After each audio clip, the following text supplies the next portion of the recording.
आराध राधा नाम को आराध। साधन अन्य त्यागी के मनुआ,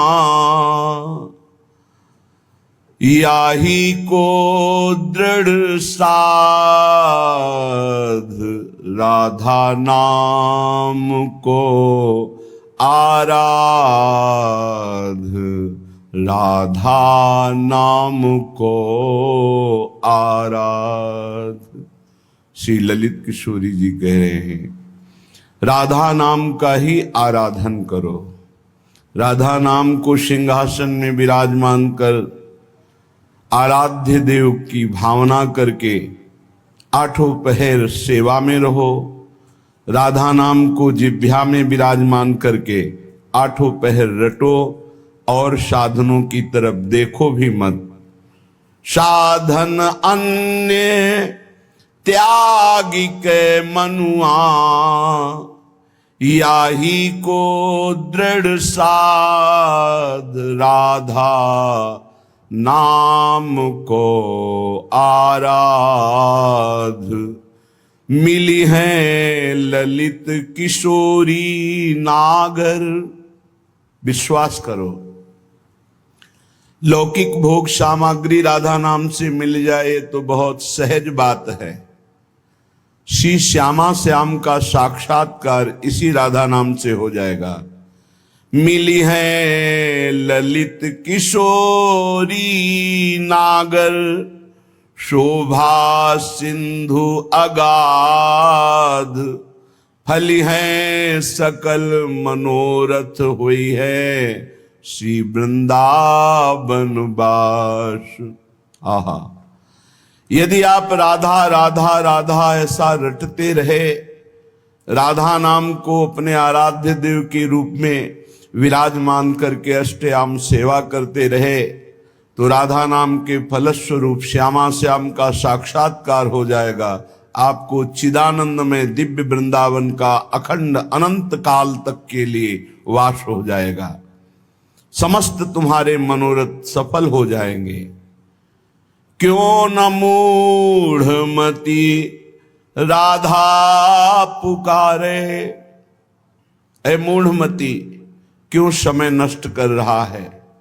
राधा राधा राधा ऐसा क्यों नहीं पुकार रहा? राधा नाम पतवार बावरे, मानस हाथन दृढ़ करी धारे। क्यों न मूढ़मती राधा पुकारे। भवसागर से पार होने के लिए सुदृढ़ नौका और पतवार ये राधा नाम है। अरे मूढ़मती, क्यों समय नष्ट कर रहा है? निरंतर राधा नाम रट, भव समुद्र से पार हो जाएगा। ललित किशोरी सदगुरु सो मिली, रहु जो बूढ़त आनी उबारे। नौका पतवार राधा नाम है, पर खेवैया सदगुरु हैं। अरे मूढ़, सदगुरु का आश्रय ले। उनकी कृपा के बिना इस भव समुद्र से पार होना, राधा नाम में प्रीति होना, राधा नाम में विश्वास होना, ये बहुत कठिन है। सदगुरु रसिक की कृपा से ही ये सौभाग्य प्राप्त होता है। पानी चढ़त शीस ते सजनी, फिर को केवट नाव पुकारे। यदि तुम डूब गए तो फिर ना तुम नाम पुकार पाओगे राधा, और न केवट खेवैया सदगुरु का आश्रय ले पाओगे। अभी तुम डूबे नहीं हो, अभी पापों ने इतना भयंकर रूप धारण नहीं किया है, इसलिए अभी अवसर है। राधा नाम पुकार लो, सदगुरु की शरण में हो जाओ, तो भव समुद्र से पार हो जाओगे। क्योंकि बिना सदगुरु की कृपा के भगवत मार्ग प्रकाशित नहीं होता। जहां हो वहीं खड़े रहोगे। यात्रा सदगुरु कृपा से होती है, क्योंकि अहंकार, ममता, आसक्ति ये हमको जकड़े रहती हैं हथकड़ी बेड़ियों की तरह। ये ममता, आसक्ति और देहाभिमान ये सदगुरु की शरण होने पर क्षीण हो जाता है।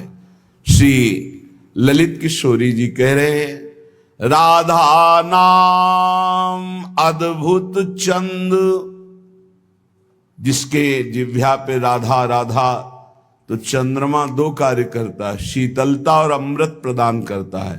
तो राधा नाम सुधा रसम, राधा नाम अमृत रस वर्षाता है और शीतल चांदनी का प्रकाश कर देता है, अर्थात अद्भुत ज्ञान, अद्भुत प्रेम।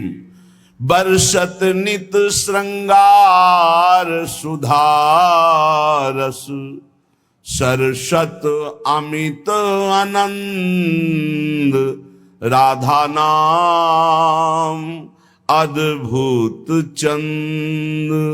जासु प्रभा अंतस्तम नासन, जात सकल दुख द्वंद, राधा नाम अद्भुत चंद। ललित किशोरी सदा एक रस, क्यों न भजसी मति मंद, राधा नाम अद्भुत चंद्र। ये राधा नाम अद्भुत चंद्रमा है, ये प्रेमामृत रस और ज्ञान प्रेम का प्रकाश करता है। जिस प्रकाश से अंतस्तम की अविद्या का नाश होकर शुद्ध तत्व बोध होता है, समस्त द्वंद्वों पर विजय प्राप्त कर लेता है उपासक। ललित किशोरी जी कहते हैं, सदा एक रस, प्रेम रस, भगवदानंद रस में डूबने के लिए तू क्यों नहीं मतिमंद, तू क्यों नहीं राधा नाम का भजन कर रहा है। राधा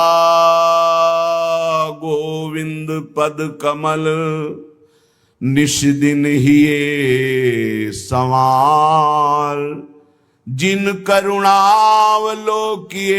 तो देखत निकुंज बिहार।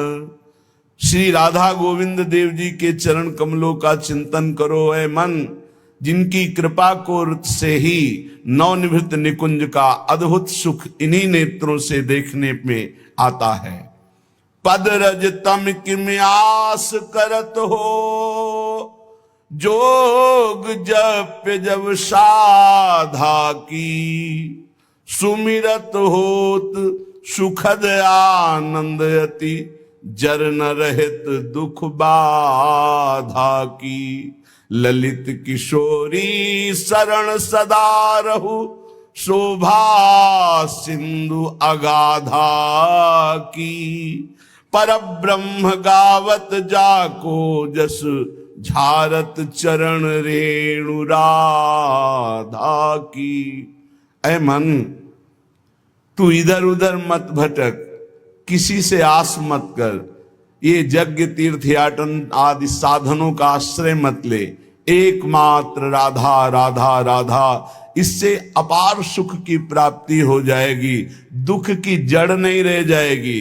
सदा आगाध शोभा सिंधु प्यारी जू का वरदहस्त आपके ऊपर रहेगा। प्यारी जू कौन है? परब्रह्म परमात्मा, जिनका जस गाते हैं और जिनकी पग पधारने पर आगे आगे सोहनी लगाते हैं, पुष्प दल बिछाते हैं, वो है श्री राधा। ऐसी श्री राधा का निरंतर नाम रटन करो, आराधना करो। बहुत जल्दी हमारी करुणामयी अलवेली सरकार हैं, बहुत जल्दी प्रसन्न हो जाती हैं। ये प्रसन्न हो गई तो परमात्मा अधीन हो गया, श्री कृष्ण अधीन हो गए। पूज्य श्री भाई जी महाराज हनुमान प्रसाद पोद्दार जी, अद्भुत वचन। भगवान जिसे अपनाना चाहते हैं उसे सब जगत ठुकराने लगता है। पकड़ो, ये जो रोना धोना शुरू कर देते हो कि अब तो हमसे कोई बात नहीं करता, अब तो ऐसा, ये भगवान की विशुद्ध कृपा है जो ये मोह जाल, अज्ञान, अविद्या ये तुमसे दूर हो रही है, असलियत समझ में आ रही है। विश्वास कीजिए इस बात पर, भगवान की कृपा की अवहेलना मत कीजिए।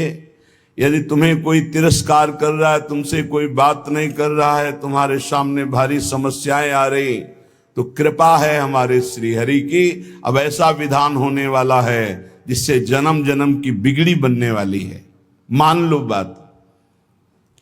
भगवान जिसे अपना प्रेम देना चाहते हैं उसको सब जगत से ठोकर लगवा देते हैं। ऐसा ही है, ऐसा ही है।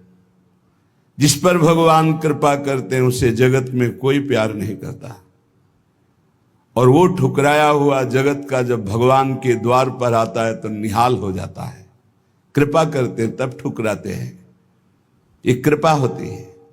अगर चिंतामणि वैश्या बिल्व मंगल जी को ठोकर न लगाती तो भगवत साक्षात्कार की योग्यता ना थी। जगह जगह पर ऐसा देखा गया कि जब जगत की ठोकर लगी तो भगवान का द्वार उसे दिखाई दिया। फिर भगवान ने इतना ऊंचा उठा दिया कि उसे भगवान स्वरूप मानने लगे हम। बिल्व मंगल जी को बिल्व मंगलाचार्य भगवत स्वरूप माना गया। किसी भी वस्तु से, व्यक्ति से, स्थान से जब ममता होती है तो अज्ञान इतना बढ़ जाता है कि भगवान हैं भी कि नहीं ऐसा संशय होने लगता है। ये महापुरुषों के वचन हैं। जब भगवान कृपा करते हैं और सब जगह से ठोकर लगती है और ममता भगवान के चरणों में हो जाती है, तब उसको जो ज्ञान, जो आनंद प्राप्त होता है वो कहीं नहीं है। जैसे हम स्वप्न में बाजार देखते हैं, मित्र देखते हैं, शत्रु देखते हैं, अच्छा देखते हैं, बुरा देखते हैं, लेकिन जब जगते हैं तो सब झूठा होता है। ऐसे ही उमा कहो मैं अनुभव अपना, सत हरि भजन जगत सब सपना। जब भगवान कृपा करते हैं तो स्वप्न टूट जाता है जगत का, जो हम ये माने हुए हैं ये मेरे, ये अपने, ये मुझे बहुत प्यार करते हैं, झूठा स्वप्न टूट जाता है। भगवान उसी को मिलते हैं जो अपने आप को अपनी मानी हुई मान्यता के सहित अपना अस्तित्व भगवान के हाथ दे देता है। भगवान ऐसे उपासक को अपने आप को दे देते हैं। सौदा पक्का, आप अपने आप को दे दीजिए, कुछ न रहे आपका, तो भगवान अपने आप को दे देंगे। अहम भक्त पराधीनो असुतंत्र इव दीजिए, मैं भक्तों के हाथ बिका हुआ दास हूं। भगवान कहते मैं हूं भक्तन को दास, भगत मेरे मुकुटमणि। पग चापूं और सेज बिछाऊं, नौकर बनूं हजाम, हाकू बैल बनो गडवारो, बिना तनख्वाह रथवान। यही तो मेरे मन में ठणी, भगत मेरे मुकुटमणि। अपनो परण विसार, भगत को पूरो परण निभाऊं। जाचक जाचू कहे तो बेचे से बिक जाऊं। जैसे पतिव्रता नारी घणी, भगत मेरे मुकुटमणि। मैं भक्तन को दास, भगत मेरे मुकुटमणि। यदि भक्त अपना सर्वस्व समर्पित कर देता है तो भगवान भी भक्त के हाथ में बिक जाते हैं। ये सौदा महंगा नहीं, बड़ा सस्ता है, क्योंकि आप अपना जीवन तो भोगों में ही बेच दिए जो नाशवान है। एक बार ये सौदा करके देखो, बहुत महंगा है, बहुत सस्ते में मिल रहा है। प्राण दिए ये प्रेम न पइए, ऐसो महंगो आए सखीरी। बड़ा महंगा है, अगर प्राण देने से मिल रहा है तो दौड़ के ले लो, कहीं दूसरा ना ले ले। हमारा जीवन सार्थक हो जाएगा यदि हम अपने आप को श्री भगवान के हवाले कर दें। मन वचन कर्म से अब मैं आपका हूं। दुख दो या सुख दो, दुर्गति हो या सदगति हो, अब केवल आप ही मेरी गति हो। बहुत बड़ी उत्तम बात है। भगवान के लिए अपना सर्वस्व समर्पित कर दो, अभी बेपरवाह हो जाओगे। ये जो चिंता है, जो शोक है, जो नाना प्रकार की परेशानियां हैं, ये अहंकार कारण है। अहंकार। भगवत प्राप्ति कुछ कठिन नहीं है, बिल्कुल कठिन नहीं है, किसी साधन की जरूरत नहीं है। साधन केवल असाधन त्यागने के लिए, असाधन त्याग दो अभी भगवत स्वरूप प्रकाशित हो जाए, क्योंकि वो है, जो है उसको किसी साधना से पैदा नहीं किया जाता, वो है। साधन से असाधन का नाश हुआ, मन शांत और निर्मल हुआ, भगवत साक्षात्कार हो गया। पर एकमात्र समर्पण इसमें काम करता है, मन वचन कर्म से समर्पण। एक पद महापुरुषों ने गाया कि हरि मेरा सर्वस्व आपको समर्पित है, मेरी गति तुम ही, अनेक तोष पाऊं। बहुत जोर की बात है, बड़े महापुरुष का पद है, श्री सूरदास मदन मोहन जी महाराज। अगर हमने अपने प्रभु को सर्वस्व समर्पण कर दिया तो अनेक तोष पाऊं, अनेक प्रकार से अपने भक्त का सुख। भगवान का एक नाम है भक्त जनमन रंजन, अपने भक्त के मन को अपार आनंद देने वाले बन जाते हैं। प्रायः लोग डिप्रेशन के शिकार होते चले जा रहे हैं। क्यों? कल भी एक यह बहुत परेशान डिप्रेशन है कि आप समझिए पहले, व्यर्थ का चिंतन, व्यर्थ की कल्पना, व्यर्थ का भय, व्यर्थ की घबराहट, कहीं ऐसा ना हो जाए, कहीं ऐसा ना हो जाए। क्यों ऐसा हो रहा है? पाप कर्म किए हैं, पाप कर्म किए हैं, अब उनके दंड का समय आ रहा है। तो सबसे पहले बुरी दशा आने के पहले बुद्धि बदली जाती है। जेहि का विधना दारुण दुख दीन, तेहि के मति पहले हरिलीन। सिद्धांत को समझो। और व्यर्थ की कल्पना, अगर उसी समय ये बात आने लगे पॉजिटिव, क्या होगा? भगवान मंगल करेंगे, अभी डिप्रेशन खत्म होना शुरू हो जाए। पहली बात, पाप नष्ट हुए बिना तुम्हारा मन निश्चिंत, निशोक, निर्भय नहीं होगा। प्यारे, दवाइयों से समय काट सकते हो, लेकिन पूर्ण स्वस्थ नहीं हो सकते। पूर्ण स्वस्थ तब होगे जब आपका मन निर्मल होगा, मन शांत होगा, मन पॉजिटिव चिंतन करेगा, सकारात्मक चिंतन करेगा। और वो तब होगा जब आप नाम जप करोगे, जब भगवान का भरोसा ले लोगे। तो बड़ी से बड़ी विपत्ति में भी अब क्या होगा? वही होगा जो प्यारे ने मंगल रचा है। अब वही होगा जो आनंदमय होगा। मेरी गति तुम ही,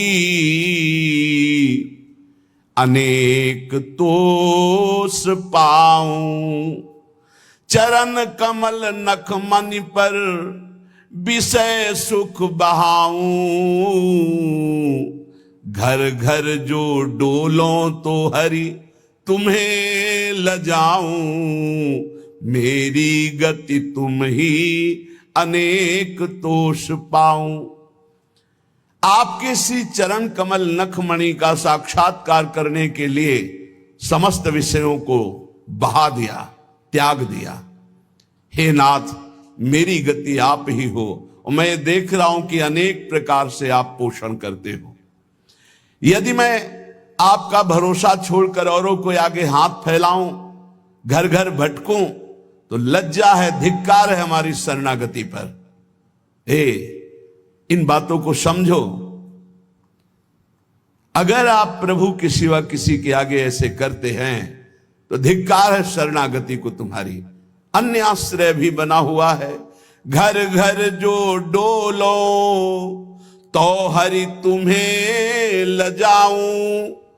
तुम्हारो कहाय कहो, कौन को कहाऊं। तुमसे प्रभु छाड़ी कहा, दीनन को ध्याऊं। इतने बड़े प्रभु का कहलाकर अब किसी के आगे हाथ फैलाऊं? आप प्रभु के आश्रित हैं, प्रभु को छोड़कर किसी और के आगे, जो खुद विषयों का गुलाम है, खुद जो नाना प्रकार के भोगों की मार से परास्त है, उसके आगे आप हाथ फैला रहे हो। धिक्कार है। तुम भगवान के कैसे दास हो, कैसे भगवान के भक्त हो? तुमसे प्रभु छाड़ी कहा दीनन को ध्याऊं, मेरी गति तुम ही अनेक तोष पाऊं।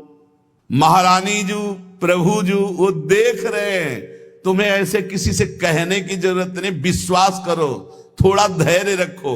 12 बजे पाते हो, 2 बज सकते हैं, लेकिन धैर्य रखो, 2 बजे ऐसा मिलेगा जो 12 बजे कभी नहीं पाया है।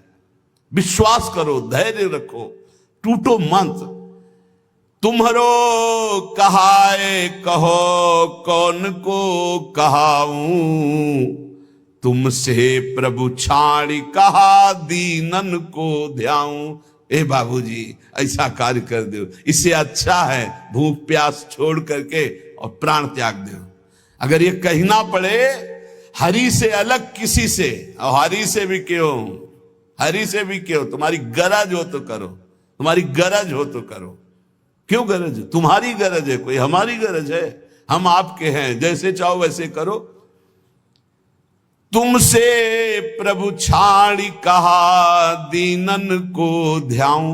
हो सकता है वो अमुक भगत काम कर दे। प्रभु अखिल कोटि ब्रह्मांडों के ईश्वर यदि उनसे काम नहीं बनता तो किसी से नहीं बनेगा, और उन्हीं से बनेगा तो बनेगा, नहीं तो भरपूर बिगड़े, किसी और का भरोसा नहीं। बिल्कुल ये सिद्धांत हृदय में रख लो तो जीवन भी मंगलमय हो जाएगा और भगवत प्राप्ति भी हो जाएगी। हम कदम कदम पे देख रहे हैं, कदम कदम पे। मांगना शब्द नहीं है, और जो जैसे प्रभु हमारा विधान बनाते हैं वैसे हमें जीना है। हमारा परमार्थ भगवत प्रसन्नता के लिए, अर्थ के लिए नहीं, व्यवस्था के लिए नहीं। मानो हमारी कोई व्यवस्था नहीं होगी तो 50-100 निकलो, 4 गांव में जाओ, रोटी मांग के लाओ, सब बैठ करके नमक रोटी खाओ, राधा गुणगान करो। अरे बिजली नहीं रहेगी तो दीपक से सत्संग हो जाएगा, माइक नहीं रहेगा तो इतना आवाज में दम दे देंगे श्री जी की आप तक आवाज पहुंच जाएगी। और जो होना है वो पक्का होना है। हम आशा क्यों करें भोगों की, धन की और भोगी पुरुषों की? आशा भोगी आस नहीं, आशा ही परमम दुखम, नैराश्यम परमम सुखम। इधर से निराशा, आशा एक केवल स्वामिनी जी से, आशा एक केवल स्वामिनी जी से, वो भी स्वामिनी जी से कुछ लेने के लिए नहीं, स्वामिनी जी को सुख देने के लिए। आशा से दास्यम वृषभानुजायास, केवल एक आशा कि मैं आपकी दासी बनूं, मैं आपको सुख पहुंचाऊं। शीश तुम्हें नाय कहो कौन को नवाऊं, कंचन उर हार छाड़ कांच क्यों बनाऊं। मणिगण पुंज ब्रजपति छाड़त हित हरिवंश कर गई कंचू। प्रभु को छोड़कर संसारी पुरुष का आश्रय कभी नहीं। एक बार सदगुरुदेव भगवान के पास एक आए, बैठे, थोड़ी देर चर्चा हुई, फिर उन्होंने कार्ड निकाला। ये क्या है? बोले इसमें नंबर है, कभी आपको कोई जरूरत हो तो फोन करवा दें। हाँ, जब से बचपन से बाबा जी बने आज तक तुम्हारे नंबर से ही काम चलता रहा। एकदम ले चलो, हम श्री जी से बात करेंगे कि तेरे से बात करेंगे, चल। जरूरत हमें क्या है? जरूरत ना पड़े इसी बात के लिए तो बाबा जी बने पड़े। हमारी कोई जरूरत नहीं, आपको जरूरत हो तो करो। जाही ना चाहिए कबों कछो, हमें नहीं चाहिए। हम तो उसी में राजी हैं जिसमें आप राजी हो। जैसे रखोगे वैसे, ज्यो ज्यो राखत हो त्यों त्यों रहियत हो हरि। भगवत शरणागत चाहे गृहस्थ हो चाहे विरक्त, अन्य आश्रय नहीं, भगवत आश्रय।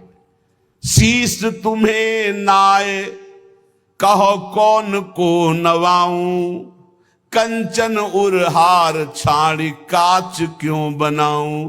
अब तो जागृत शयन रहत उरु पर मणि कंचन ज्यों पाची। प्रियालाल मणि कंचन में जैसे नीलमणि में कंचन, ऐसे हमारी माला की तरह युगल सरकार हृदय में पड़े।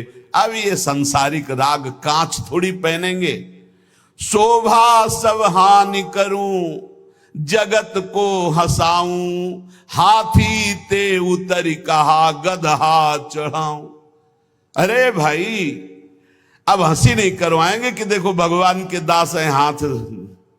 केति कायु केतिक जीवन काहे विनाशत काद हटकत। भगवत दास कहला करके दांते निपोर करके किसी से पैसा मांगना, इससे अच्छा है अन्न जल त्याग करके प्राण प्राण त्याग कर दो प्रभु के लिए। क्या ये जीवन है? संतों को, भक्तों को, भागवतों को कोई भिखारी न समझे। वो भिखारी नहीं है, वो बादशाह है। और जो भिखारी है वो भगवान के दास नहीं होते। भिक्षा के लिए केवल अन्न के टुकड़े की आज्ञा की है आचार्यों ने।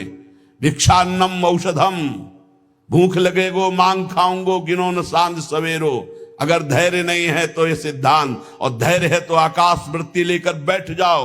वो तुम्हारे प्राणों का जब पोषण करना होगा तब भेज देंगे, और प्रणाम करके हाथ जोड़ के विनय करके तुम्हें पवा जाएंगे। उनके भरोसे तो होके देखो। कह रहे शोभा सब हानि करूं, जगत को हंसाऊं, हाथी ते उतर कहा गधा चढ़ धाऊं। मेरी गति तुम ही अनेक तोष पाऊं। भगवान का दास के ये शोभा धारण किए हुए हैं। जिसने अनंत ब्रह्मांडों का सृजन पलक झपकते कर दिया, हम उसके दास हैं। भूखे रहेंगे तो भी उसके दास हैं, छके रहेंगे तो भी उसके दास है, महलों में राखे चाहे झोपड़ी में बास दे उसी के दास हैं। हम लोगों की ट्रेनिंग इसी बात की होती, कभी घी घना, कभी मुट्ठी भर चना, और कभी वो भी ना बना तो भी जय हो जय हो, वाह वाह। हमें क्या कहा जाता है? वाह वाह, वाह वाह, तुम्हारा जीवन वाह वाह, हर कदम हमारा आगे बढ़ेगा, वाह वाह आगे बढ़ेगा। अब हाथी ते उतर के गधा में तो चढ़ना शोभा नहीं देगा। अर्थात भगवत शरणागति स्वीकार करके और जन जन से मांगना, जो मांगे सो बिल्कुल समझो भिक्षुक है। भक्त न सुने कभी भिखारी। ये बहुत घटिया बात है जो बाबा जी होकर के रुपया मांगता घूमे, बिल्कुल घटिया बात है। और ये भगवान की शरणागति पर कलंक है, और ऐसे कभी भक्त होते ही नहीं। और हमें लगता है ऐसों को बढ़ावा देना भी नहीं चाहिए, नहीं देना चाहिए। जो रुपये से अपनी वासना का पोषण करें और भगवान के नाम पर कलंक, दासत्व का कलंक धारण करें, नहीं। ये हमारे शास्त्र सिद्धांत गरज कर कहते हैं। अरे घुटने टेक के, हमने देखा है महापुरुषों को, महापुरुषों को देखा है। एक गरीब किसान अगर 10 रुपया निकाल के देता है, हाँ ऐसे आराम से रख ले, और वहीं 18 लाख रुपए आकर के दे रहा सामने रख, उठा, नहीं नहीं सरकार आपकी सेवा, क्यों तुम्हारे बाप के नौकर सेवा में लगा दे, उठा चल। क्यों? उसको क्यों देखा? क्योंकि वो अहंकार से दे रहा है कि हम बड़े धनी, और वो गरीब बड़े दैन्यता से दे रहा है, मालिक हम तो देने लायक नहीं, गरीब आदमी 10, तो उठा करके बड़ी प्रशंसा करते हुए और उसको रखते, और एक वहीं बड़ी धनराशि देता, अपमानित करके हटा देते। चलो कैसे समझा जाए? दुर्योधन कह रहा है आओ दुशासन के महल में देवराज इंद्र को भी जो भोग दुर्लभ है वो है।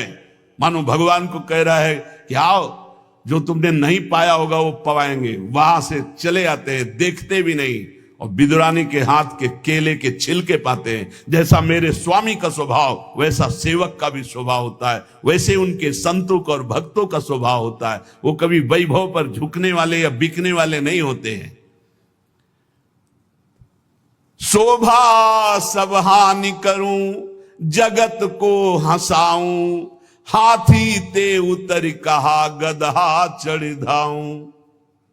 एक जगह है जहां ये पश्चाताप होना चाहिए कि मेरे पास वो कुछ नहीं है जिससे मैं इनको लुभायमान कर सकूं। वो है संत, वो भगवान के जन, जिनके सामने जाकर तुम्हारा सब हेकड़ी धूल धूसरित हो जाए और लगे मैं इनको रिझाऊं कैसे, मेरे पास तो वो है ही नहीं जिससे ये रिझते हैं, ये लगना चाहिए।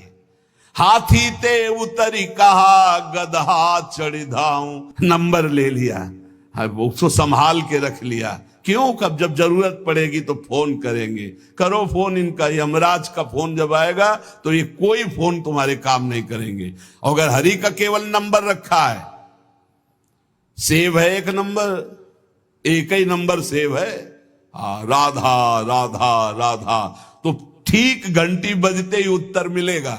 और अगर सैकड़ों नंबर सेव हैं तो किशोरी जी जानती है इसको हमारी विशेष आवश्यकता है, इसके बहुत से नंबर हैं। देख लो मोबाइल वालों, आखिरी नंबर इन्हीं का लगता है, तो पहला जो इनका नंबर और आखिरी नंबर इन्हीं का रखेगा। पहला भी नंबर है और आखिरी भी इन्हीं से, आदि भी इन्हीं से, अंत भी इन्हीं से, तो मध्य भी इन्हीं का। जीवन मंगल में हो जाएगा। हमारी बात मान लो, हम जीवन भर के अनुभव की बात करते, ऐसे अब तो बिगड़ा, और भरोसा इनका तो ऐसा चट संभल के खड़ा हो गया, पूछो मत। कई ऐसी घटनाएं बड़ा सब व्यवहार का सिस्टम देखते हैं हम। किसी भी तरह का कोई प्रतिग्रह लेने की यहां आज्ञा नहीं है, किसी भी तरह का कोई प्रतिग्रह। और बड़े बड़े खर्चे का जब आता है तो देखते कैसे श्री जी, कैसे श्री जी करती, केवल श्री जी स्पष्ट दिखाई देता है। ये स्वामिनी, मैं इसको जानता भी नहीं कौन है, और रोकर घुटने टेक करके वो अपने आप व्यवस्था कर जाता है। तो शोभा सब हानि करूं, जगत को हंसाऊं, हाथी ते उतरी कहा, गदहा चढ़ी धाऊं। जब वीर शिवाजी को पता चला कि जिन तुकाराम जी महाराज का ऐसा प्रताप है, उनके घर में खाने की भी व्यवस्था सही ढंग से नहीं, और ढेर लगा दिया अन्न के बोरे, घी के बड़े बड़े टीन, बूरा के बोरे, सब व्यवस्था। आप कीर्तन करके जब घर पधारे तो बोले ये सब क्या? बोले छत्रपति वीर शिवाजी ने सारी व्यवस्था की। पत्नी ने बताया, बोले इसी समय तुरंत घर से बाहर करो, सब, एक भी दाना नहीं रखना। जबकि महाभागवत शिवाजी थे, एक भी दाना नहीं। हम केवल हरि के दिए जीते, हम किसी और के नहीं, हम केवल विट्ठल के दिए जीते, ये नहीं, ये नहीं, सब हटवा दिया।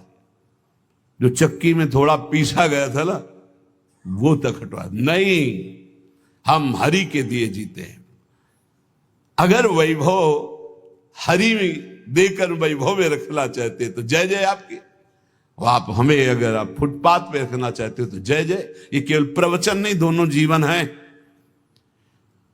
कुमकुम लेप छाड़ी, काजर मुंह लाऊं, कामधेनु घर में तजी, अजा क्यों दुहाऊं, मेरी गति तुम ही अनेक तोष पाऊं। यदि आपके सिवा किसी और की तरफ देखूं, आपकी तरफ देखने का मतलब है कुमकुम का लेप होना, और दूसरों की तरफ देखने का मतलब है काजर की लेप होना। आपसे प्राप्त करना मानो कामधेनु, और दूसरों से चाहना मानो बकरी का दूध। नहीं चाहिए। कामधेनु जब घर में है तो मुझे अजा का दूध नहीं चाहिए। कनक महल छाड़ी, अब क्यों परन कुटी छाऊं, पायन जो पेलो प्रभु तो नानत जाऊं। अब तो हर समय आपके चरणों के समीप रहते हैं, मानो हम महल में रहते हैं प्रिया प्रीतम के। अब हम पर्णकुटी क्यों छाएं जब महल में हमें वास मिल गया। अब आप लात मारो तो भी आपको छोड़ने वाले नहीं। पाइन जो पेलो प्रभु तो न अनत जाऊं। आगे की बहुत बड़ी बात कह रहे। सूरदास मदन मोहन जन्म जन्म गाऊं, संतन की पनही को रक्षक कहाऊं, मेरी गति तुम ही अनेक तोष पाऊं।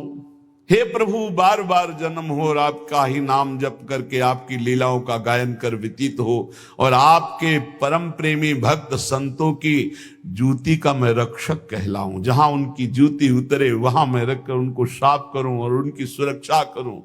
संतन की पनही को रक्षक कहाऊं, मेरी गति तुम ही अनेक तोष पाऊं। एकमात्र अपने आराध्य देव का आश्रय, और आराध्य देव का आश्रय जब सदगुरु के द्वारा मिलता है तो एक खास बात होती है, उसमें संबंध पकड़ने वाली बात है, बड़े भाव का विषय है।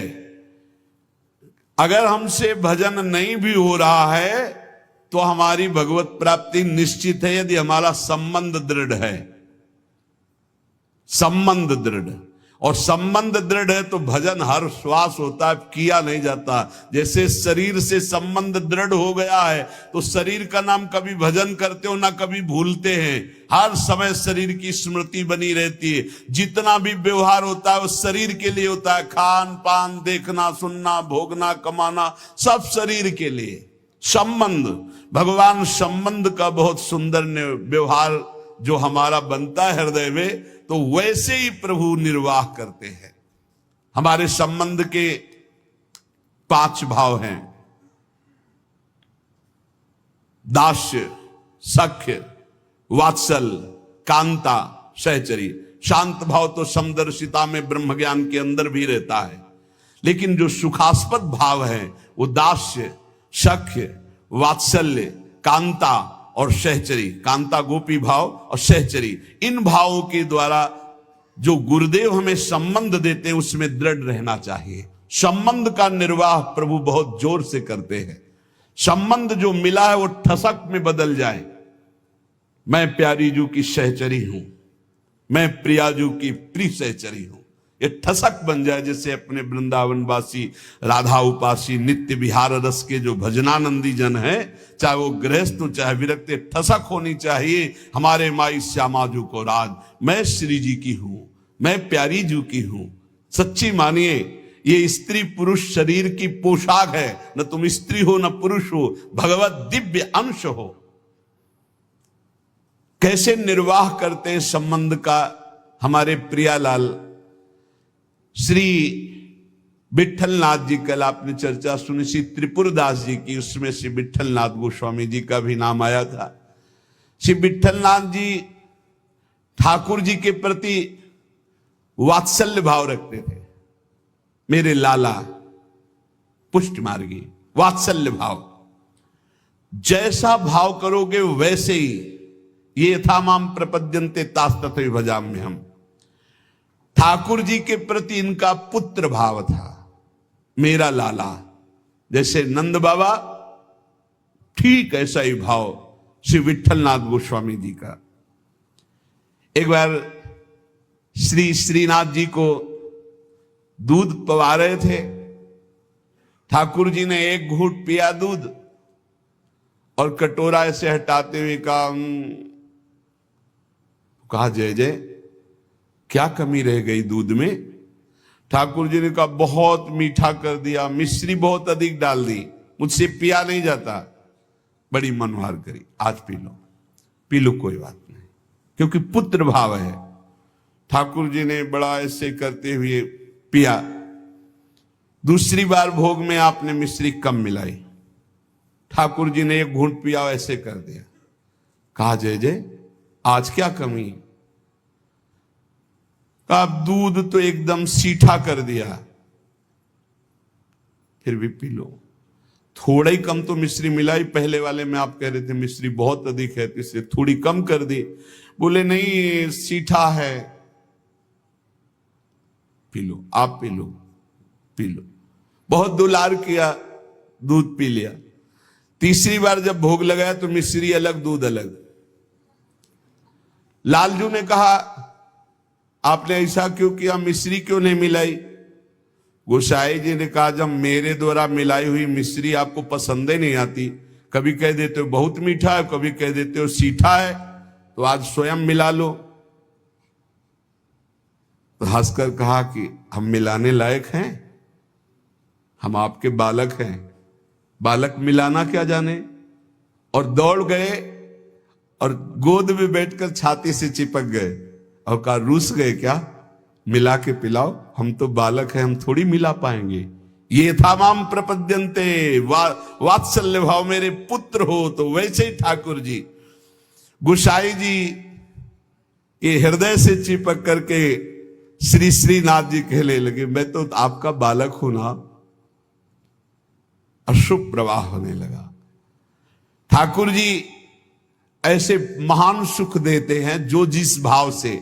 एक दिन मचल गए, सैया रचना करके जब शयन कराने को गए, कहा ये सैया ठीक नहीं है, दूसरी सैया ले आए। ये बिछौना ठीक नहीं है, दूसरा बिछौना ले आए। नहीं नहीं ये रंग मुझे पसंद नहीं, और रंग का बिछौना बिछा दिया। अब कितने बिछौना कितनी सैयाएं बदल दी लालजू महाराज बार बार, ये ठीक नहीं, ये ठीक नहीं। पसीना पसीना हो गए थे गोसाई जी। गोसाई जी ने कहा कि आपको कौन सी सैया पसंद आएगी, कौन सा बिछौना पसंद आएगा? बोले बताओ, तुम सैया बनो और तुम्हारी छाती पे हम सोएंगे, क्योंकि हम यशोदा मैया की गोद में ही सोते अगर दिन में कभी अथाई में बाबा के पास गए तो उनके तोंद पे लेट के सोते, तो आप लेटो और आपकी गोद में हम श्रीनाथ जी, श्री विठलनाथ जी गोस्वामी जी की गोद में जैसे मां की गोद में बच्चा, ऐसे श्रीनाथ जी सोए। एक दिन श्रीनाथ जी के सामने गिरिराज जी से बंदर आया, हु ऐसे किया, वो जैसे बंदर करते हु ऐसे, वो बड़ी जोर रो पड़े श्रीनाथ जी। और गोस्वामी जी सेवा में थे, तत्काल गोस्वामी जी के ऐसे गोद में चिपक गए और कहा, बंदर मुझे डर लगता है। गोसाई जी ने कहा, इस बंदर से डर लगता है? बड़े बड़े भयंकर बंदर, न जाने कितने महाबली बंदर और बड़े बड़े भयंकर राक्षस, रामावतार में तुम कैसे मारे होगे राक्षसों को, और कैसे तुम्हारे साथ बंदर सेना थी, हमारी तो समझ में नहीं आता। ऐसे कह के मन में पर्वताकार बंदर, महाभयानक राक्षस हो, यहां छोटे से बंदर को देख के चिपक गए और डर करके कहते मुझे बंदर से डर लगता है। जब शयन करने गए तो ठाकुर जी ने शयन में कहा कि देखो गोसाई जी, एक ही भाव रखो, एक म्यान में दो तलवार नहीं होती। यदि पुत्र माना है तो केवल पुत्र मानो, अगर भगवान मानोगे ऐश्वर्य तो फिर पार नहीं पाओगे, हम ऐसा ऐश्वर्य दिखाना शुरू कर देंगे। अगर पुत्र माना है तो केवल पुत्र ही मानो, तो तुम्हारा बेटा बंदर से डरेगा कि नहीं? तो हम वैसे ही डर रहे हैं जैसे बेटा डरता है। और अगर ये कि भगवान ऐश्वर्यशाली, तो फिर पार नहीं पाओगे, हम इतना ऐश्वर्य दिखा देंगे। एक म्यान में दो तलवार नहीं रहती। गोसाई जी जगे एकदम और श्रीनाथ जी को देखा पास में, तो गले से लगा करके दुलार करते हुए, वात्सल्य भाव। एक दिन चूड़ी पहनाने वाली आई,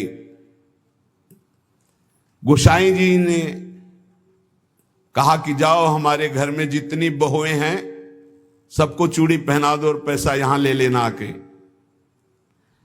आपके 7 पुत्र थे तो 7 बधुएं थी। गोसाई जी ने ये नहीं कहा कि 7 बधुओं को पहना देना, कहा कि मेरी जितनी बहुएं हैं उन सबको चूड़ी पहना दो और पैसा यहां से ले जाना। अब उनकी 7 बहुएं तो चूड़ी पहनी, 8वीं श्री स्वामिनी जी पहुंच गई अपने कर कमल। जे ही उस चूड़ी पहनाने वाली ने श्री जी के कर कमल को देखा, अशुभ प्रवाह, आनंद मूर्ति हमारी प्यारी जो है, अशुभ प्रवाह होने लगी। ऐसा उसको लगने लगा कि आनंद के आवेग में मुझे मूर्छा आ जाएगी। नीलांबर का हल्का सा घूंघट है, मनो मृणाल, मनो कमल लाल, ऐसे सुंदर कर कमल। वो सोच रही इनके कर कमल में पहनाने लायक तो चूड़ियां ही नहीं हमारे पास। श्री जी ने इशारा किया, पहनाओ। किसी तरह वो प्रेम शिथिल होते हुए जैसे जैसे इशारा होता गया वो चूड़ियां पहनाई। बहुत देर तक वह शुभ प्रवाह करती रही। इसके बाद गोस्वामी जी के पास उसको ले जाया गया। गोस्वामी जी ने 7 बहुओं की चूड़ी के कितने पैसे होते, तो उसने कहा 7 नहीं 8। गोसाई जी ने कहा 7 बहुएं तो तू 8 की बात कैसे कह रही? तो उसने कहा मैं कसम खा के कहती हूं मैंने 8 बहुओं को। तो बोले जब 7 हैं ही तो 8 कैसे? तो उनका मैं कसम खा के कहती हूँ 8 बहुएं थी और मैंने 8 को पहनाई है, और जो 8वीं थी वो इतनी सुंदर थी, इतनी, और रोने लगी। गोसाई जी ने कहा कि ऐसा कैसे हो सकता है, चलो इससे झंझट हटे। 8 बहुओं की चूड़ी पहनाने के पैसे दे दिए। जब रात्रि में शयन किया तो श्री जी ने गोसाई जी से कहा कि उस चूड़ी वाली से क्यों झगड़ रहे थे? क्या आप प्रीतम लालजू को आप अपना पुत्र नहीं मानते? हाँ पुत्र तो है ही, वो हमारे मानने की क्या बात है। तो मैं कौन हूं? पुत्र बधू हुई कि नहीं? अगर आप कहते 7 बहुओं को पहना दो तो मैं कदापि नहीं जाती। आपने कहा मेरी सब बहुओं को पहना दो, तो 8वीं मैं हूं, मैंने ही धारण। श्री जी के इन वचनों को सुनकर गोसाई जी तत्काल उठे और बैठे बैठे रात भर रोते रहे कि लाडली जू कितनी कृपालु, कितना भाव स्वीकार करने वाली है। यहां एक बात ध्यान रखनी है कि गुरु प्रदत्त भाव के अनुसार, संबंध के अनुसार जब सेवा की जाती है तो बहुत जल्दी वो सेवा सिद्ध हो जाती है, आराध्य देव बात करने लगते हैं। भक्त की हर बात को प्रभु सुन रहे हैं। गोसाई जी ने कहा जाओ सब बहुओं को चूड़ी पहना दो, सुन रही ना श्री जी, इसीलिए चूड़ी पहनने गई। हमारा भाव दृढ़ होना चाहिए, भाव में कमी नहीं होनी चाहिए। जैसा हम भाव गुरु प्रदत्त करेंगे वैसा ही इष्ट देव अनुभव कराएंगे। जाकी रही भावना जैसी, प्रभु मूरत देखी तीन तैसी। एक अयोध्या में उमापति नाम के महापुरुष निवास करते थे। ये बहुत शास्त्रों के ज्ञाता और भजनानंदी महापुरुष थे। तो इनको अपने में भाव आता था कि मैं गुरु हूं राम लक्ष्मण भरत शत्रुघ्न का, ये मेरे पुत्र और शिष्य के समान है। तो ये जब मंदिर में जाते कनक भवन में, तो कनक बिहारी राम जी को ये माला खरीदते हो, पहन के जाते और अपना पहना हुआ माला देते कि राम जी को और लक्ष्मण जी को पहना दो, और सीता जी के लिए कहते कि आधा दरवाजा मोड़ दो, पर्दा कर दो, बहू है हमारी। ये रोज ऐसा करते। पुजारी वैसा ही कहते, जैसा ही कहते, क्योंकि महापुरुष थे उमापति जी। पर वैष्णव जन संत जनों को अच्छा नहीं लगा कि भगवान को अपनी पहनी माला पहनाते हैं। सब वैष्णव जन खिलाफ हो गए और कहा ऐसा नहीं हो सकता, भगवान केवल तुम्हारे नहीं कि तुम आकर अपनी प्रसादी माला भगवान को पहनाते हो। तो उन्होंने कहा यदि आप लोग ऐसा कहते हो तो हमारी बात सुन लीजिए। गुरु के सामने शिष्य कभी अमनिया माला पहन ही नहीं सकता, वो हमारे शिष्य हैं। बोले हम तुम्हारी इन बातों को नहीं मानते भावुकता की, लेकिन कल से आप ठाकुर जी को अपनी प्रसादी माला नहीं पहनाएंगे। वो अमनिया माला लेके आए 10 और कहा लो पहनाओ। तो जो राम जी के गले में डालते टूट के गिर जाती, लक्ष्मण जी के गले में डालते टूट के गिर जाती। 10 माला पहना दी, वो सब टूट के गिर गई। सब संत और वैष्णव खड़े देख, बोले देखा ये भला अमनिया पहन सकते हैं जब मैं इनका गुरु हूं। वशिष्ठ भाव से वो रहते। फिर उन्होंने माला मंगवाई और सामने माला पहनी और जे ही दी कि लो पहनाओ, वो माला टूटी रही, वो माला धारण हो गई। पंडित जी ने सब संतों से प्रार्थना की कि ठाकुर जी को जिस भाव से भजा जाता है ठाकुर जी वैसा ही व्यवहार करते हैं। आप अपने स्वामी के रूप में देखते हैं, लेकिन ये हमारे शिष्य हैं, हमारे पुत्र के समान हैं। क्योंकि मैं वशिष्ठ भाव से रहता हूं, इसलिए प्रभु मेरे भाव का पोषण कर रहे हैं, आप लोग अन्यथा ना समझिए। और जब ये मंदिर जाते तो पुजारी से कह देते कि जानकी जी की तरफ का दरवाजा थोड़ा सा जैसे बहु ओट में होती है ऐसे करो, कर देते। भावानुसार पुजारी जी जे ही देखते कि उमापति पंडित दर्शन करने आ रहे तो जानकी जी की तरफ दरवाजा कर देते या पर्दा कर देते। पुजारी जी विशेष सावधानी पूर्वक ऐसा करते। ये भी भक्तों को अच्छा नहीं लगा कि तुम ये अकेले थोड़ी दर्शन करते हो कि जानकी जी का, वो हमारी माता है, हमारे सर्वस्व हैं, आप ऐसा। तो एक दिन पर्दा नहीं किया। तो जे ही उमापति पंडित जी गए तो फटाक से आधा दरवाजा अपने आप बंद हो गया। सब आश्चर्यचकित हो गए, क्योंकि ऐसा कैसे। बस ये बात समझ लो, प्रभु भाव को बहुत पकड़ते हैं, भाव ही सबसे बड़ी वस्तु है। धड़ाक से दरवाजा बंद हो गया। पंडित जी ने पुजारी जी से कहा आप कभी चूक मत करना, जानकी जी हमारी बहू हैं, हमारे शिष्य की है, इसलिए वो कभी हमारे सामने ऐसे नहीं, पर्दा करके। तो पुजारी ने और संतों ने जान लिया कि महामहिम भाव को प्राप्त महापुरुष है, सबने क्षमा मांगी। गोसाई जी स्वयं पद रचना करने में कुशल और गा करके ठाकुर जी को पद सुनाने में कुशल।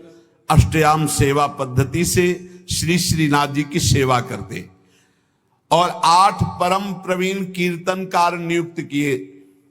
श्री सूरदास जी, श्री परमानंद दास जी, श्री कुंभन दास जी और श्री कृष्णदास जी, ये चार महापुरुष श्रीमद् वल्लभाचार्य जी महाप्रभु की कृपा पात्र थे, और श्री गोविंद दास जी, श्री चतुर्भुज दास जी, श्री छीत स्वामी जी और श्री नंद दास जी, ये चार महापुरुष श्री विट्ठलनाथ गोसाई जी की कृपा पात्र थे। ये 8 महापुरुष आठों पहर की प्रिया प्रीतम की जो लीलाएं हैं वो गा गा कर श्रीनाथ जी के सामने सेवा पद्धति के अनुसार सुनाते थे। एक बार की बात है कि श्री विट्ठलनाथ जी श्री ठाकुर जी को भोग लगा रहे थे, तो भोग में एक तिनका देखा। बहुत दुख हुआ कि मेरे सुकुमार लाडले ठाकुर और उनके भोग में इतनी असावधानी बनाने वाले तिनका। बहुत सावधान रहना चाहिए ठाकुर जी का जब भोग बनाए, तो बोलचाल में भी सावधानी रखे, कहीं थूक की छिट्टी ना चली जाए मुख में, ऐसा होता है। तो अगर कभी बात करनी हो तो रसोई से ऐसे करके बात करे, वैसे तो बात कम ही करे, मौन धारण करके बनाए, क्योंकि अगर हम पद जोर जोर से गाएंगे या बात करेंगे तो हमारे मुख से थूक की छिट्टी ठाकुर जी के भोग सामग्री जो बन रही है उसमें गिरना हो सकता है। कितनी सावधानी महापुरुषों के चरित्र से हमें प्राप्त होती।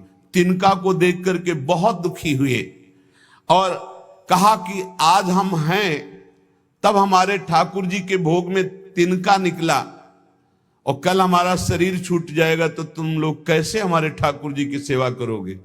तो मैं आज ही सन्यास धारण करूंगा और विचरण करूंगा, जैसा मनावे वैसा करो। आप इतना कहे तो सब लोग बहुत दुखी हो गए। सबने अनुनय विनय की कि एक बार अपराध क्षमा कर दो, ठाकुर जी के भोग में कभी त्रुटि नहीं होगी। आपने कहा हम परिहास में कभी झूठ नहीं बोलते, हमने कहा सन्यास लेंगे तो अब सन्यास लेंगे, अब हम तुम्हारे बीच में नहीं रहेंगे। श्री ठाकुर जी श्रीनाथ जी से आज्ञा लेने गए। ठाकुर जी ने बहुत उदास होकर के कहा, गोसाई जी एक गेरुआ वस्त्र हमको भी मंगवा दो। बोले आपको क्यों जय जय, आपके पास तो बहुत सुंदर सुंदर पोशाक हैं। बोले हम आपके बिना नहीं रह सकते, अगर आप सन्यास लेंगे तो हम भी सन्यास लेके आपके साथ ही चलेंगे। देखो कैसा प्यार करते, जैसे माधवदास बाबा जगन्नाथ जी को प्यार करते, तो जगन्नाथ जी से जाके आज्ञा ली, जय जय अब ब्रज 84 को साहब की लीला भूमि में जाना चाहता हूं, आदेश दे दो। बोले बाबा आपके बिना हम रह नहीं सकते। बोले नहीं जय जय, हमारे पास इतनी भोग सामग्री नहीं कि मैं रास्ते में आपको भोग लगाऊं, आपको नहीं ले जा पाऊंगा, पर हम जाएंगे ब्रज 84 को दर्शन करने आपकी लीला भूमि के। ठाकुर जी चुप हो गए, उनके आगे बस कहां। अब वो सुबह प्रातः कालीन चले। अब सुबह सुबह ही इतनी भूख लगे आई, तो उन्होंने कहा आज तक कभी ऐसी भूख नहीं लगी। तो एक माई थी, तो उससे कहा माई बहुत भूख लगी, कुछ मिल सकता है? तो बोले बाबा अभी बना देती हूं।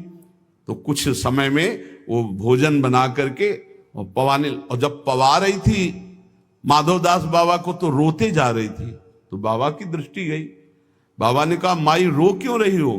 बोले इतना सुंदर सुकुमार लाडला बालक तुम्हारे जैसे बाबा जी के साथ कैसे आ गया, इसकी मां कैसे रहती होगी? तो उन्होंने भागवतिक दृष्टि से देखा तो थाल में बैठे जगन्नाथ जी पा रहे थे। बोले इसीलिए भूख लग रही थी, हमें पता क्या कि तुम्हें भूख लग रही, तुम क्यों साथ? बोले बाबा मैं नहीं रह पाऊंगा आपके। ये जरा प्यार देखो ठाकुर जी का, कह रहे बाबा मैं नहीं रह पाऊंगा। ऐसे ही श्रीनाथ जी गोसाई जी से कह रहे कि एक गेरुआ वस्त्र हमको भी मंगा दो, अगर आप सन्यास लोगे तो हम भी सन्यास ले लेंगे। गोसाई जी आपके बिना हम नहीं रह सकते। गोसाई जी ने गले से लगा लिया। तो कहा गले से लगा लिया तो मेरी बात मानो, अब तुम्हें सन्यास नहीं लेना। बोले जैसी आपकी आज्ञा। बोले सेवा में त्रुटि अगर हो रही तो जब मुझे दुख नहीं तो तुम्हें दुख क्यों हो रहा है? तो बोले तुम्हें दुख हो या ना हो, आप मेरे पुत्र हो, मेरे को दुख होता है कि मेरे लालन के भोग में तिनका कैसे आ गया। भाव समझिए। श्री विट्ठलनाथ गोसाई जी स्वयं सेवा में सावधानी पूर्वक, पर कभी कभी अगर त्रुटि हो जाए सेवा में तो बहुत ही असंतुष्ट हो। यह ध्यान रखने का विषय है कि हम केवल विग्रह की पूजा नहीं कर रहे, साक्षात श्यामा श्याम विराजमान है, साक्षात श्री जी विराजमान। हम जल पिवाएं तो उसी भाव से, भोग लगावें तो उसी भाव से, पोशाक पहरावें तो उसी भाव से। श्री गोस्वामी जी शयन करते थे गोकुल में आकर। और नित्य प्रति श्री श्रीनाथ जी की सेवा में आते। यहां जतिपुरा गोवर्धन में श्रीनाथ जी विराजमान थे, तो आप घोड़े पे चढ़ करके आते थे। यदि कहीं आने में कुछ विलंब हो जाए तो अन्य सेवा चाहे कोई कर ले, पर आरती आप ही रोज करते थे, आरती सेवा आप ही करते थे। आज भी बल्लभ कुल में नियम चला आ रहा है कि और ठाकुर सेवा तो सब मिलके करेंगे, लेकिन आरती गोस्वामी वंशज ही करेंगे। श्री ठाकुर जी की अक्षुण्ण सेवा गोस्वामी जी अपने बालक के समान मानकर करते। जो भगवन्निष्ठ सदाचारी पुरुष होते हैं तो उनका प्रभाव सबके ऊपर पड़ता है। उस समय भक्ति का वातावरण एक बन चुका था, जिसको देखो सब भगवान की भक्ति में निमग्न। जो श्री विठलनाथ जी थे, ये श्रीमद वल्लभाचार्य जी के द्वितीय सुपुत्र है। आपका जन्म प्रादुर्भाव विक्रम 1572 में काशी के निकट चुनारगढ़ में हुआ। श्री आचार्य महाप्रभु वल्लभाचार्य जी ने प्रयाग में अड़ैल में आकर आपका जन्मोत्सव मनाया। बड़े शुभ संस्कार बचपन से ही। आचार्य महाप्रभु जी के निरीक्षण में आपने समस्त शास्त्रों का सम्यक अध्ययन किया और गृहस्थाश्रम में प्रविष्ट हुए। आपकी 2 पत्नियां थी, रुक्मिणी जी और पद्मावती जी। श्रीमद वल्लभाचार्य महाप्रभु जी के गोलोक गमन के अनंतर उनके ज्येष्ठ पुत्र श्री गोपीनाथ जी, ये द्वितीय पुत्र से श्री विठलनाथ जी। गोपीनाथ जी आचार्य गद्दी पर बैठे, परंतु थोड़े ही समय में वो गोलोकवासी हो गए। और गोपीनाथ जी के जो पुत्र थे श्री पुरुषोत्तम जी, वो अभी बाल्यावस्था को थे, तो विठलनाथ जी को ही सारा कार्यभार संभालने को मिला आचार्य गद्दी का। ठाकुर जी की सेवा, ठाकुर जी का सब ऐश्वर्य श्री विठलनाथ जी संभाले। श्री विठलनाथ जी संभाले तो, पर कृष्णदास जी ये वल्लभाचार्य जी के शिष्य और ये संपूर्ण सेवा सामग्री के अधिकारी थे। यहां एक बहुत सूक्ष्म विषय निकल के आता है कि कभी गुरु और गुरु वंशज के प्रति थोड़ा भी हे भाव न कर ले, नहीं तो दुर्गति पक्की है, चाहे जितना बड़ा उपासक हो। कृष्णदास जी बहुत बड़े महापुरुष हैं, पूरे श्रीनाथ जी की सेवा के अधिकारी हैं, अधिकारी पदवी नहीं की है। अब किसी सेवा पद्धति को लेकर कृष्णदास जी से श्री विठलनाथ गोस्वामी जी ने, तो कृष्णदास जी असंतुष्ट हो गए। कभी ऐसा नहीं होना चाहिए। गुरु के समान ही गुरुवंशजों को समझना चाहिए। जैसे हमारे गुरुवंश के अगर बच्चा भी आ जाए तो हम उसके झुककर चरण छुएंगे, उसको गुरु के समान आसन पर बैठा लेंगे और नीचे उतरकर हम बैठेंगे।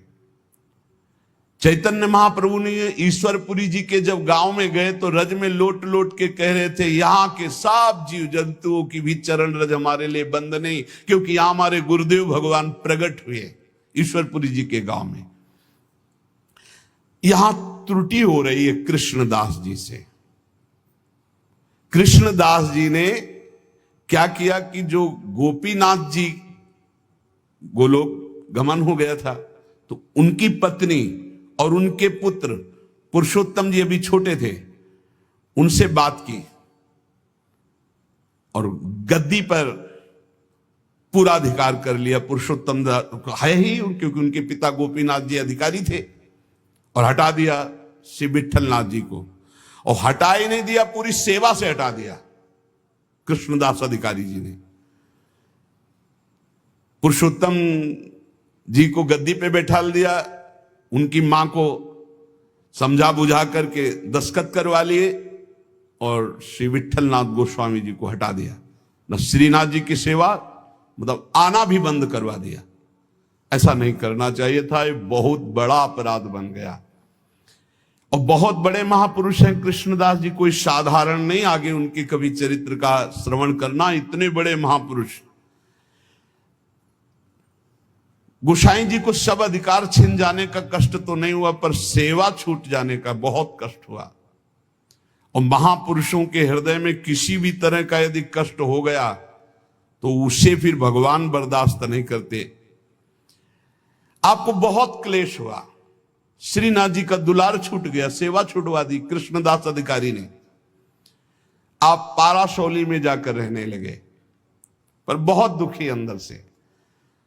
और दूर तक वहां तक आते जहां श्रीनाथ जी की ध्वजा दिखाई देती है, वहां से साष्टांग दंडवत करके बहुत एकाग्रता पूर्वक ऐसे देखते मंदिर की तरफ, रोने लगते श्री विठलनाथ जी। ये बहुत बड़ी हानि का विषय, बहुत बड़ी हानि का विषय। गुरुजनों से विरोध करने का मतलब है सर्वस्व का नाश, चाहे जितना बड़ा भी कोई तपस्वी भजनानंदी हो। एक श्री रामदास जी भीतरिया जो ठाकुर जी की सेवा में रहते थे, वो श्री विठलनाथ जी की स्थिति से परिचित थे। वो रोज गुप्त रूप से समय निकालते, यद्यप श्री कृष्णदास जी ने उनको भी मना कर दिया था, पर वो जाते और गोसाई जी को श्री लालजू का बीड़ा प्रसाद देते। बीड़ा प्रसाद आंखों से ऐसे रख करके खूब रुदन करते श्री विठलनाथ जी।